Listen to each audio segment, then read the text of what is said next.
Hello and welcome to this chess endgame review on rook pawns. And so we'll begin here with this position where we see it's white's turn, and with rook pawns the position a lot of times will just be drawn, and that is because we see here there's nowhere for this black king to go to on the right side of the pawn because it's off the board. And so if we just have a pawn push, it's immediately a stalemate because the king cannot go off the board and allow white to come forward and control this queening square. And so a lot of times with rook pawns, it will lead to many stalemating and drawing opportunities. And so if we looked at this position, but if I go back and show you what could have happened if, let me pull this up, the same position, but now it's not a rook pawn. And here it would be a different story because after g7, now there's room on this other side of the pawn, and it forces the king to move over here. So after this, now white can move up and control this queening square. And so here black would be lost. After promotion to queen, the king attempts to run away but is trapped on the side of the board by this queen here. And so if the queen just moves back, cutting off the king and forcing the king to move back towards the opponent's king, we would have a quick checkmate here. And so that just shows you how things are different with rook pawns because it limits the options, because play can only be on one side of the pawn. Otherwise you'll be off the board on the other side, which is impossible. So let's look at a few more examples here of rook pawns and how the positions can play out. Let me find another one here. All right. Okay.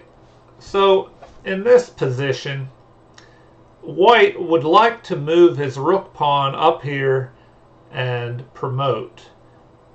But all black has to do to play defense is to stay in the corner up here and just move back and forth and prevent white from making any headway, and it would play out like this.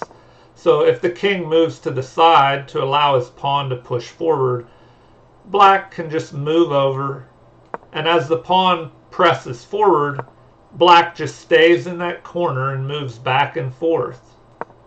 And if the king moves here, it wouldn't make any difference. Black just does the same. And finally, the pawn would have to press forward. And after a check, the king just moves into that corner. And now the option is for the king to move away, and black would just capture this pawn, or the king just protects the pawn and it's stalemate now. And so let's look at another example here. Now, this is showing you what would have happened in that position, once again, if it's not a rook pawn. So with room on both sides of this pawn, it changes the game here. So the king can move, and now if black attempts to keep the opposition, the pawn can move forward, and after a move here, white takes the opposition. And so now the king is forced to move to the side. If the king would have moved to the f8 square, then white could have just moved to h7, taking control of the queening square. But here the king has moved to h8, so the king just moves to the side, controlling this queening square here. And so now the king has to move and check. The king tries to stay in the corner, but check. And because it's not a rook pawn, the king has to move to the side of the pawn. And queen and mate. And so that is the difference between the rook pawn and a non-rook pawn, where the rook pawn allows all these stalemating and drawing possibilities. And so we'll take a look at a few more examples here. Let me see.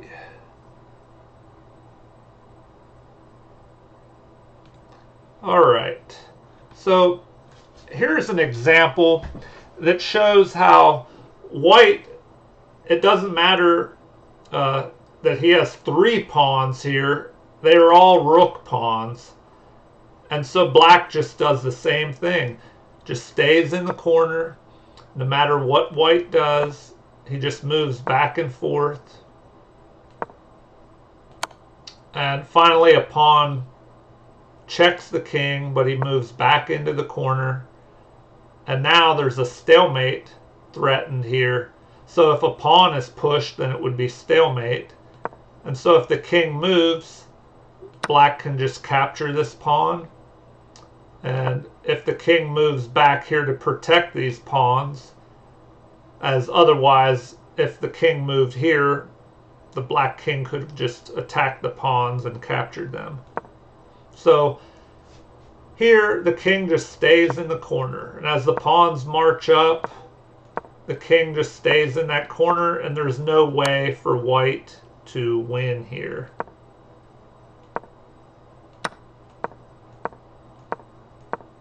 And eventually we just have another draw by stalemate.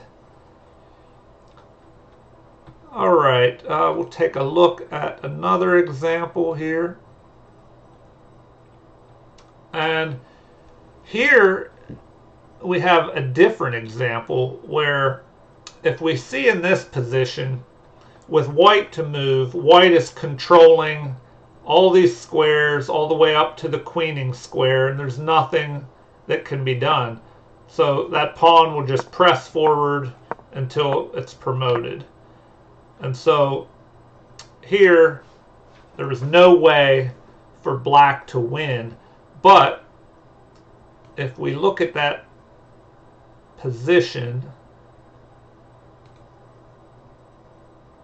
and here, if it is black's turn to move, and white would like to jump out here to G7 and control all these squares and allow his pawn to move forward. But if black gets the opportunity to move first in this position and trap the white king on this H-file, now it will just block its pawn's progress. And so this is another way, instead of the black king defending from in this H-file in the corner here, now he has trapped his opponent's king in the corner. And so the game would just play out with the pawn moving, and if the king would move out here, then black could jump onto the G8 square and stay in the corner.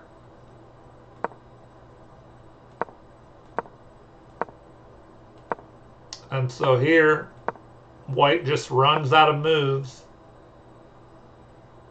and now the pawn is under attack. So if it moves forward,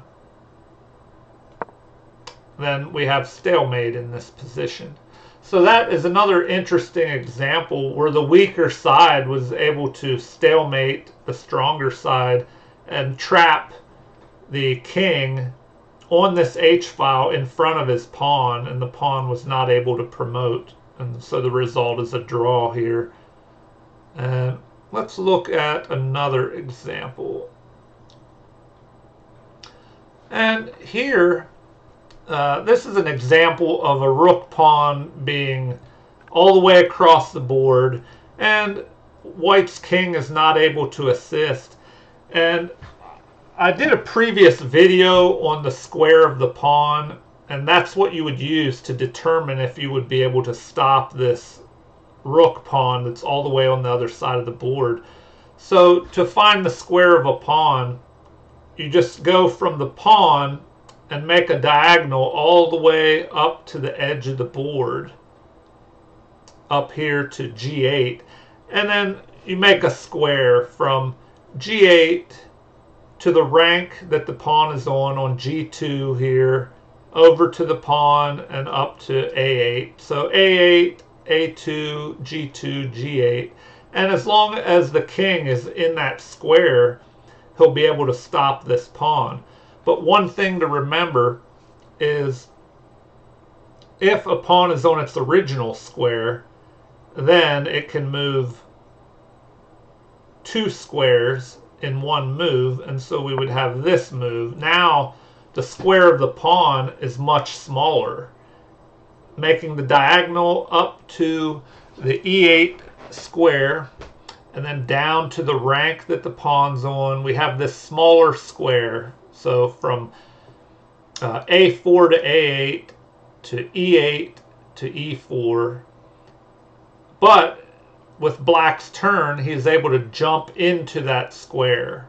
So the king moves, and now the pawn moves, and the square is smaller. And so black jumps into the square of the pawn, and he will be able to stop that pawn. So that's a way that you can figure out if you're able to stop the pawn when it's a long distance away, even a rook pawn on the other side of the board. You'll be able to tell whether you can stop it or not. And so after queening and capturing, we have another draw with not enough material left on the board. And that's all I will go over for today on this rook pawn scenarios. I just wanted to touch on those.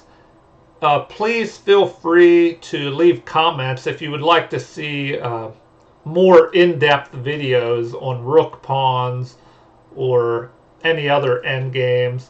And so that was just a little taste of what could happen in rook pawn games, and some things to remember, that the rook pawns can lead to many drawing and stalemating opportunities. And so if you've liked this video, please like and subscribe, and feel free to leave comments or suggestions.